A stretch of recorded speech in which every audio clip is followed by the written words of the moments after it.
महान शिक्षकगण एंड मेरे प्यारे बच्चों, आज हम यहाँ पे आपको पेड़ों के बारे में बताने के लिए आए हैं कि पेड़ हमारे जीवन में क्यों जरूरी है, पेड़ों से हमें क्या मिलता है।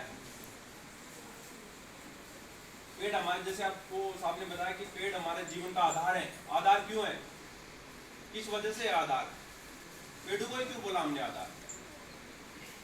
क्योंकि पेड़ों से हमें हर चीज जो हमारे आवश्यकता की है, जो हमारे दैनिक जीवन की है, वो सारी चीज हमें पेड़ों से मिल रही है, इसलिए हमने इनको आधार माना है। अगर आज इस पर्यावरण में पेड़ नहीं होंगे तो क्या होगा, कोई बताएगा? कोई बच्चा बताएगा कि अगर पेड़ नहीं होंगे तो क्या होगा? अगर हमारे वातावरण में पेड़ नहीं होंगे तो हमें जो दवाइयाँ मिलती हैं वो दवाइयाँ नहीं मिलेगी और हमें दैनिक जीवन में आवश्यकता चीज़ें नहीं मिल सकेंगी और हमें ऑक्सीजन नहीं मिलेगी। बहुत बढ़िया कि हमारे जो दैनिक जीवन की जो चीजें हैं वो हमें नहीं मिलेंगी तो हम अपना जीवन यापन नहीं कर पाएंगे।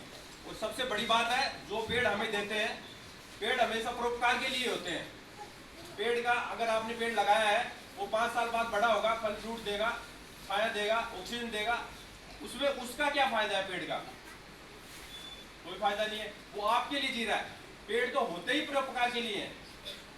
जैसे वो ऑक्सीजन हमें देता है, अगर ऑक्सीजन नहीं होगी हमारे वायुमंडल में तो कोई बताएगा ऑक्सीजन नहीं होगी तो क्या होगा? ऑक्सीजन नहीं होगी तो क्या होगा? तो हम हमारे जीवन में जीवित नहीं रहेंगे। बहुत बढ़िया, हम जी नहीं पाएंगे। जब ऑक्सीजन ही नहीं होगी तो हम जी नहीं पाएंगे। अगर आप सपोज करो कि जो हमारे वायुमंडल में 21% ऑक्सीजन है, अगर वो 5 सेकंड के लिए विलुप्त हो गई, 5 सेकंड के लिए, तो क्या क्या होगा उससे? सपोज करो एक बार कि अगर ऑक्सीजन नहीं है 5 सेकंड के लिए तो क्या होगा? ये जो प्रकाश धूप आप देख रहे हो वो सब अंधेरा हो जाएगा, इस पूरे वायुमंडल पे पूरे अंधेरा हो जाएगा, आपको कुछ नहीं। और जो हमारी सांसें हैं वो वहीं पर रुक जाएंगी, जहां पे चल रही है वहीं पर रुक जाएंगी। तो आप इस बात से समझ सकते हो कि पेड़ हमारे लिए क्यों जरूरी है। ऐसा तो है नहीं कि हम ऑक्सीजन के लिए किसी को 500 रुपए देंगे और ऑक्सीजन वहां फैक्ट्री से खरीद लेंगे, ठीक है अभी दे दो मेरे को, कि ऑक्सीजन से काम हो जाएगा।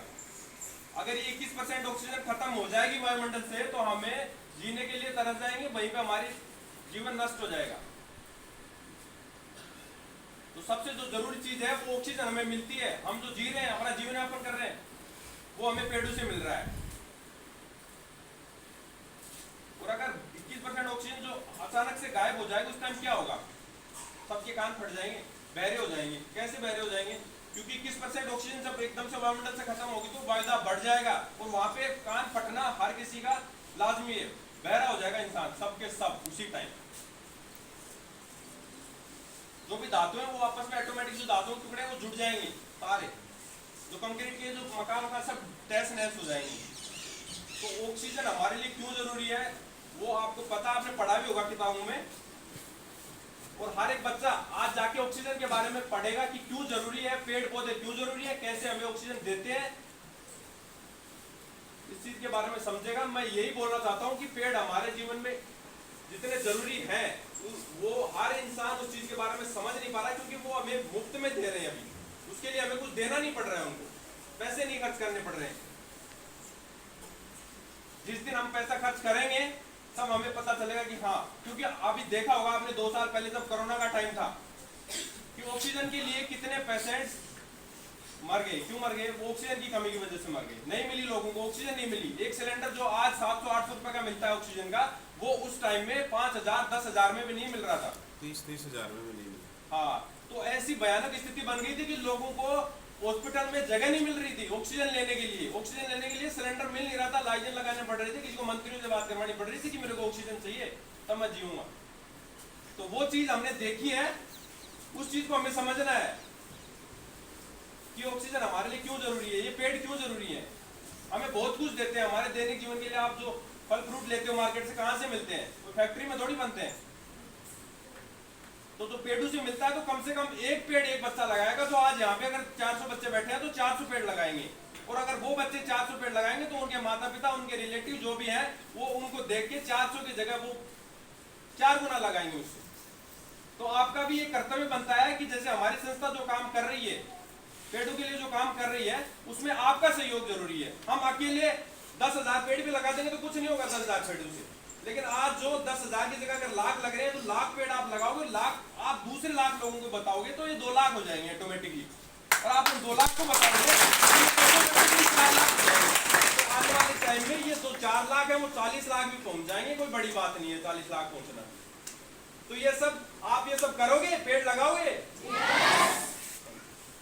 अच्छा, मैं एक चीज पूछना चाहता हूं कि जो हमारा राजस्थान है उसमें पेड़ बड़े बहुत कम है, तो ऐसी इंडिया में कौन सी जगह है जहां से सबसे ज्यादा पेड़ है? कोई बताएगा?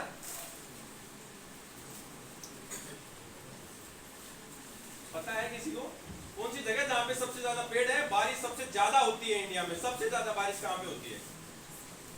मेघालय। मेघालय। अच्छा, मेघालय में भी एक जगह है पर्टिकुलर, चेरापूंजी। बहुत बढ़िया।